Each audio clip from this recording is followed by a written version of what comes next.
आज हम लेकर के आए हैं आप लोगों के लिए 10वीं कक्षा का केमिस्ट्री का पार्ट 1। जी हाँ, आप सही सुने, केमिस्ट्री का लेसन 1 रासायनिक अभिक्रिया एवं रासायनिक समीकरण।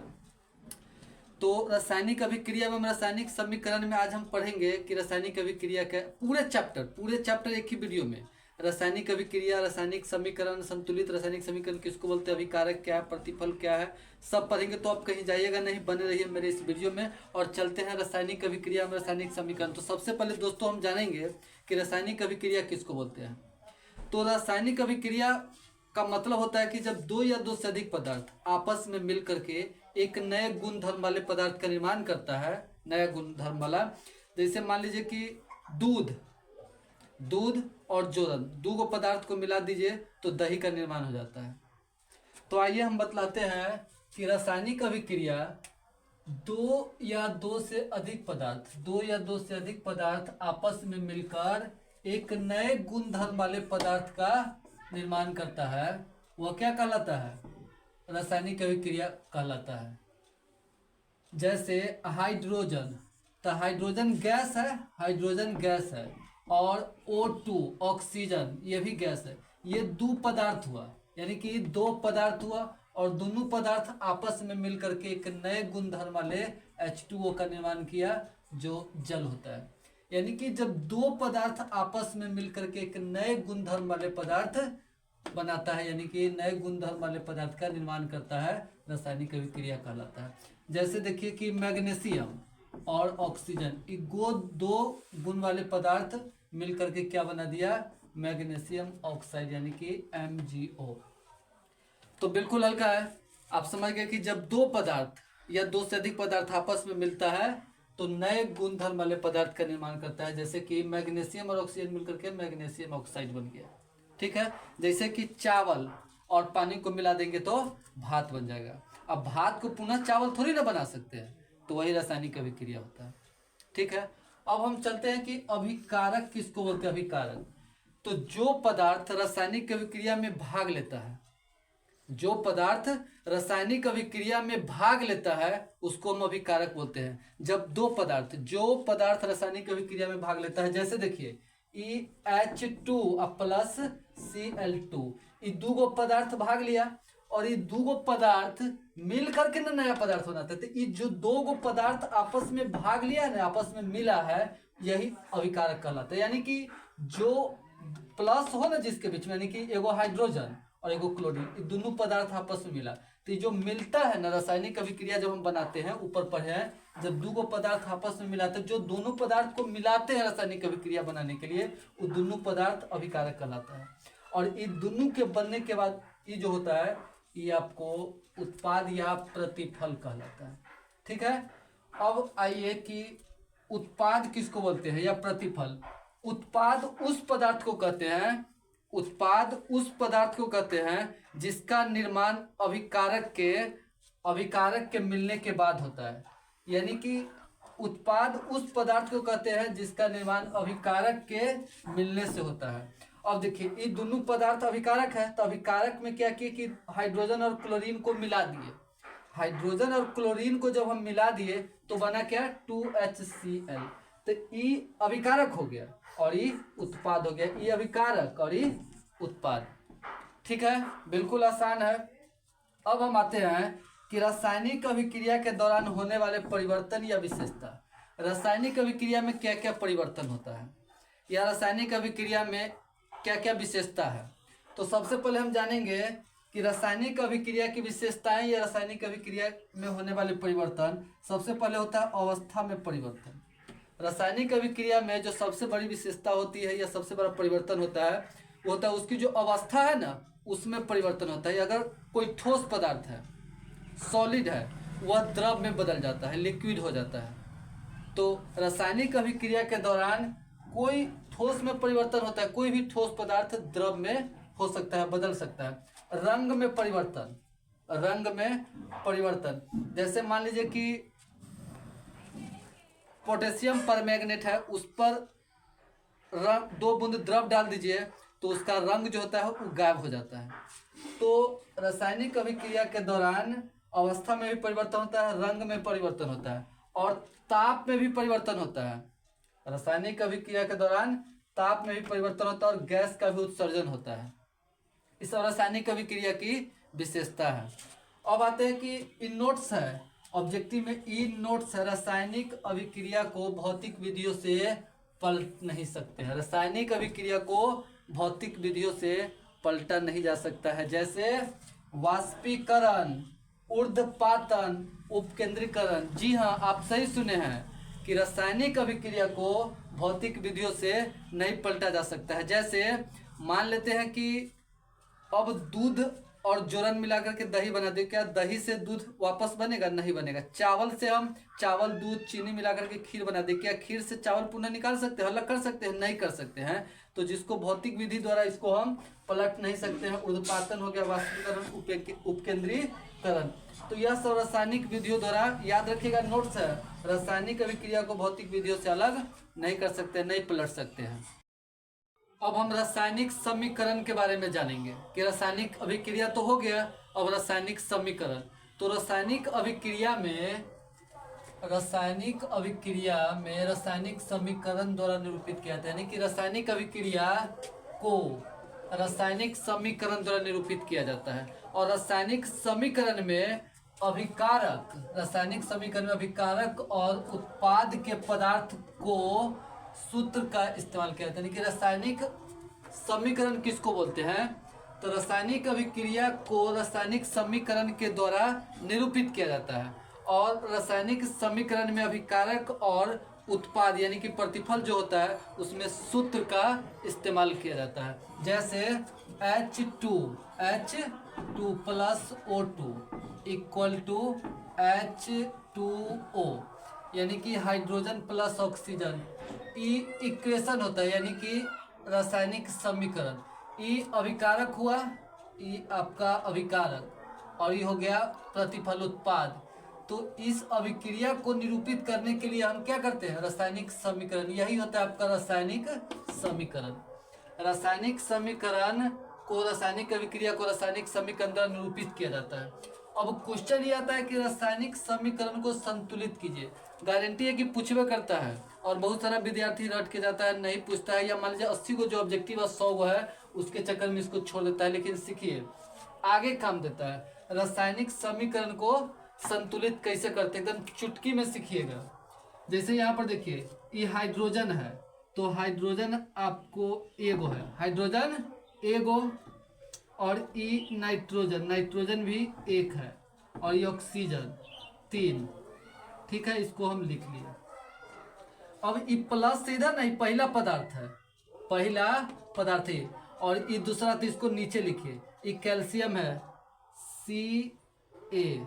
Ca एगो है, O एगो है, लेकिन इसका होल 2 जो है ना, इससे गुना करेंगे तो एगो ऑक्सीजन है, इससे 2 से गुना करेंगे तो O हो जाएगा 2 गो। और ये हाइड्रोजन एगो है, आई 2 से, तो हाइड्रोजन हो जाएगा आपका 2 गो। इधर वाला लिख दिए। अब इधर आइए, अभी कैल्शियम हो गया आपको एगो, ये नाइट्रोजन हो गया आपको एगो है, या 2 से गुना कर देंगे तो 2 गो। ये ऑक्सीजन 3 दूना 6। अब इधर से आइए, हाइड्रोजन आपको हो गया 2 गो, और ऑक्सीजन हो गया 1 गो। ये बात तो आपको बिल्कुल समझ में आ गया होगा कि जो है उसको हम उतार दिए। अब मिलाएंगे कि बराबर करना है, बैलेंस करना है। इक्वेशन को बैलेंस कैसे करते हैं? तो ये दोनों को ऐड करेंगे, क्या है कि बीच में प्लस है और दोनों पदार्थ आपस में मिल करके उत्पाद बनाता है। तो हाइड्रोजन एगो और हाइड्रोजन 2 गो, 2 1 3। इधर देखिए हाइड्रोजन 2 गो, इधर हाइड्रोजन 2 गो है, और नाइट्रोजन एक, इधर कम बेसी हो रहा है ना, इसको हम बैलेंस कैसे करेंगे? तो यहाँ पर हम 2 से गुना कर देंगे। अब 2 एकम 2, 2 एकम 2, और 2 तिया 6। अब यहाँ पर हाइड्रोजन 2 गो, और यहाँ पर हाइड्रोजन हो जाएगा 2, ई हाइड्रोजन 2 4, यहाँ पर 2 है, तो यहाँ पर 2 से गुना कर दीजिए। 2 दूना 4, और 2 एकम 2। अब मिलाइए बैलेंस। हाइड्रोजन 2 गो, हाइड्रोजन हो गया आपको 2 गो, आई हाइड्रोजन हो गया 2 गो, तो 2 गो 4 गो इधर हुआ। अभी हाइड्रोजन हो गया 4 गो, बैलेंस। अब देखिए नाइट्रोजन हो गया 2 गो, और इधर तो है नहीं, इधर हो गया नाइट्रोजन 2 गो, बैलेंस है। इधर ऑक्सीजन 3 गो आई 2 गो 5 गो, इधर हो गया ऑक्सीजन 6 गो, इधर हो गया 2 गो 8 गो, इधर भी है 6 गो और इधर भी है 2 गो 8 गो, बैलेंस है। अब हो गया कैल्शियम एगो, इधर हो गया कैल्शियम एगो, ई बैलेंस इसको बोलते हैं, यानी कि समीकरण को संतुलित आपको ऐसे ही करना। अभी 2 है ना, इधर 2 से तो यहाँ पर 2 लिख दीजिए और यहाँ पर आप क्या कीजिए 2 लिख दीजिए।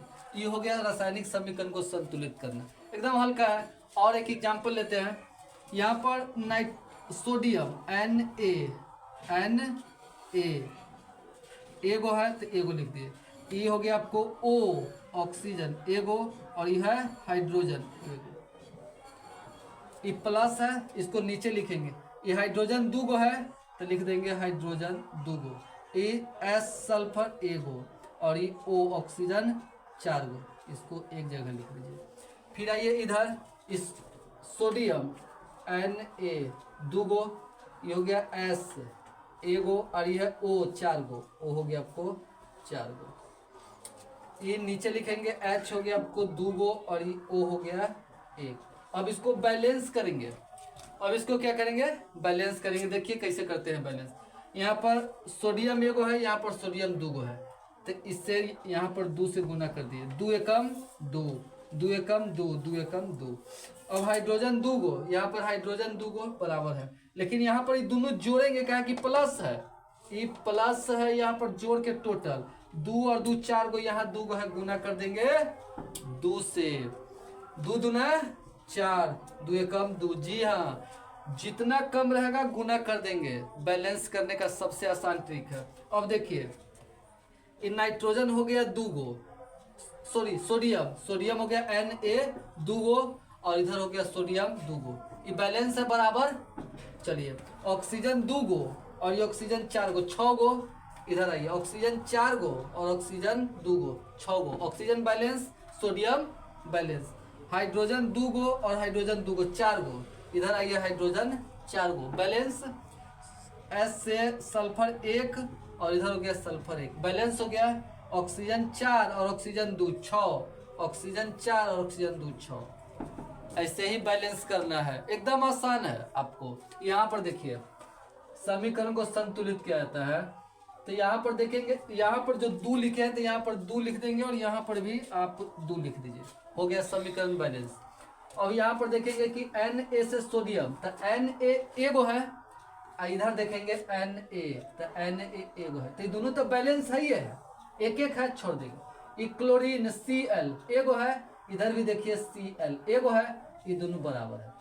Ag एगो है, यहाँ पर देखिए Ag बराबर है। NO3 इस समीकरण आपको बैलेंस करके दिया है, इसको बैलेंस करने की जरूरत नहीं है। अब हम आते हैं कि रासायनिक समीकरण को संतुलित क्यों किया जाता है। तो रासायनिक समीकरण को संतुलित क्यों किया जाता है, तो रासायनिक समीकरण को संतुलित इसलिए किया जाता है कि रासायनिक अभिक्रिया के अभिकारक और उत्पाद दोनों के परमाणु संख्या समान होना चाहिए। यानी कि उत्पाद हो गया तीर के निशान, सॉरी अभिकारक हो गया तीर के निशान से इधर वाला और तीर के निशान के उधर वाला उत्पाद, तो दोनों की परमाणु संख्या समान होनी चाहिए, इसीलिए हम रासायनिक समीकरण को संतुलित करते हैं। अभिकारक और उत्पाद दोनों की परमाणु संख्या क्या होनी चाहिए, समान होनी चाहिए। नंबर 2 में इसके द्रव्यमान भी दोनों तरफ यानी कि तीर के निशान की इधर और इधर दोनों तरफ बराबर हो जाएंगे, इसीलिए रासायनिक समीकरण को संतुलित करते हैं। ठीक है, अब आते हैं कि रासायनिक अभिक्रिया के प्रकार। रासायनिक अभिक्रिया कितने प्रकार के होते हैं, तो रासायनिक अभिक्रिया का पहला प्रकार है संयोजन अभिक्रिया, वियोजन अभिक्रिया, विस्थापन अभिक्रिया, द्विविस्थापन अभिक्रिया, अपचयन और उपचयन अभिक्रिया, जिसे रेडॉक्स अभिक्रिया भी बोलते हैं। ये जो 5 है ये रासायनिक अभिक्रिया के प्रकार है। जी हाँ, यानी कि रासायनिक अभिक्रिया के जो प्रकार होता है ये 5 प्रकार के होते हैं। पहला संयोजन अभिक्रिया, वियोजन अभिक्रिया, विस्थापन अभिक्रिया, द्विविस्थापन और रेडॉक्स अभिक्रिया, रासायनिक अभिक्रिया के 5 प्रकार। अब आते हैं कि मन में होगा कि संयोजन अभिक्रिया बोलते किसको है, तो एकदम सोचिए और इसका आंसर यह रखा हुआ है। संयोजन अभिक्रिया किसको बोलते हैं? तो संयोजन अभिक्रिया में दो या दो से अधिक अभिकारक, अभिकारक तो हम जानते हैं जो तीर के निशान से इधर आता है, दो या दो से अधिक अभिकारक जब आपस में मिलता है तो उत्पाद का निर्माण करता है, संयोजन अभिक्रिया कहलाता है। जब दो या दो से अधिक अभिकारक आपस में मिलता है ना तब उत्पाद का निर्माण करता है, उस अभिक्रिया को हम संयोजन अभिक्रिया बोलते हैं। जैसे सी एगो पदार्थ और O2 ये दूसरा पदार्थ, दोनों आपस में मिल गया तो इसको हम बोलते हैं अभिकारक, ऊपर पढ़े भी हैं, और ये दोनों मिल करके उत्पाद का निर्माण किया, उत्पाद का। तो यह किस प्रकार की अभिक्रिया है? संयोजन अभिक्रिया। कोई दिक्कत नहीं होनी चाहिए। अब हम चलते हैं वियोजन अभिक्रिया। वियोजन का मतलब होता है अलग, पृथक करना, अलग करना। इसमें एक अभिकारक टूटता है। वियोजन अभिक्रिया में एक पदार्थ टूट जाता है, अभिकारक क्या होता है? टूटता है, और दो या दो से अधिक उत्पाद बनता है। यानी कि एक अभिकारक है, ये अभिकारक हुआ, क्या वो अभिकारक है? एगो, यानी कि CaCO3, और एक अभिकारक टूट गया और दो गो उत्पाद का निर्माण किया। आपको एग्जाम ऑब्जेक्टिव टाइप फिर दे देगा पहचानने के लिए कि निम्न में कौन अभिक्रिया है। तो याद रखिएगा कि जब एगो तीर के निशान से इधर एगो पदार्थ दिया हो, अभिकारक हो, और तीर के निशान को उधर दो गो उत्पाद हो, दो गो पदार्थ हो, तो वह वियोजन अभिक्रिया कहलाता है। एक अभिकारक टूट करके दो पदार्थ का निर्माण करता है, उत्पाद बनाता है, वियोजन अभिक्रिया कहलाता है। ठीक है, तनका पानी पी लेते हैं क्या, बहुत लंबा वीडियो न है।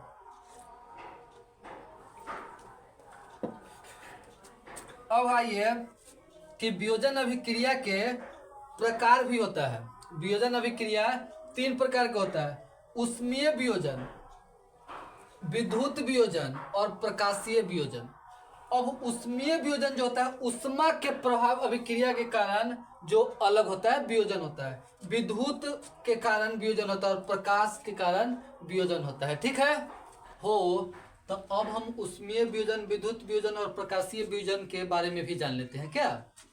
चलिए, ऊष्मीय वियोजन अभिकारक को ऊष्मा द्वारा किया गया वियोजन। वियोजन का मतलब अलग, किसके द्वारा? ऊष्मा द्वारा। जो भी अभिकारक होता है ना, अभिकारक मतलब कि अभिकारक, तो अभिकारक को जो ऊष्मा द्वारा वियोजन किया जाता है, अलग किया जाता है, उसको हम ऊष्मीय वियोजन कहते हैं। जो भी अभिकारक हो गया, ये अभिकारक हुआ, इसको हम ऊष्मा द्वारा क्या किए? अलग कर दिए, 2 भाग में बांट दिए, तो यह क्या हो गया? ऊष्मीय वियोजन। यानी कि CaCO3, इसको हम अगर अलग किए हैं किसके द्वारा? ऊष्मा मतलब गर्मी, ऊष्मा मतलब गर्मी, तो यह बना है CaO+CO2, ये ऊष्मीय वियोजन कहलाता है। ठीक है, अब आते हैं विद्युत वियोजन।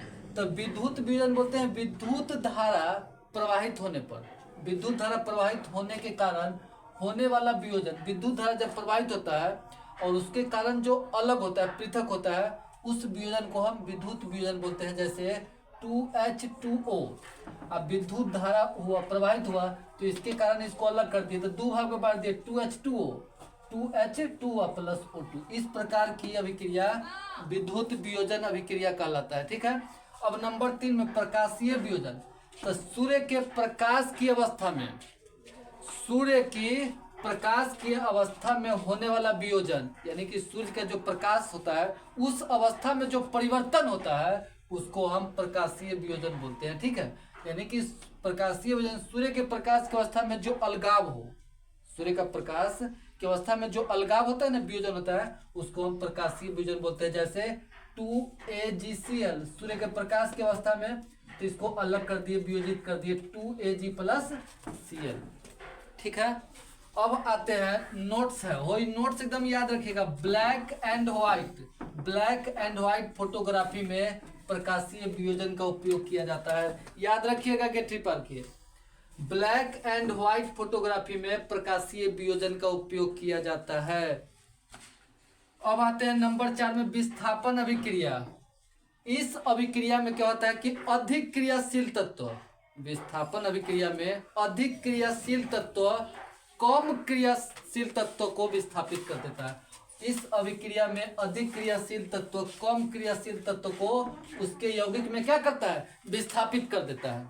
जैसे देखिए, Fe का मतलब हो गया लोहा, CuSO4 मतलब हो गया कॉपर, कॉपर सल्फेट, सल्फेट।